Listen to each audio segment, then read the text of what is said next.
Gołąb o numerze PL 0268 z 25 roku o 7001.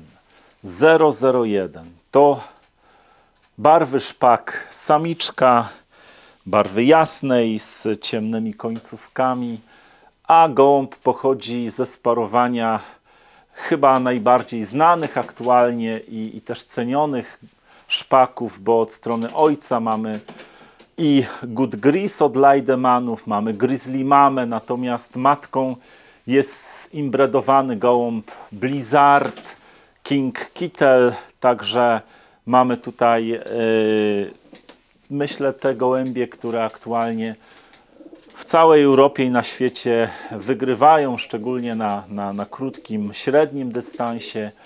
Jest to też pełna siostra do samiczki, która u mnie z pierwszego lotu w tym roku miała pierwszy konkurs.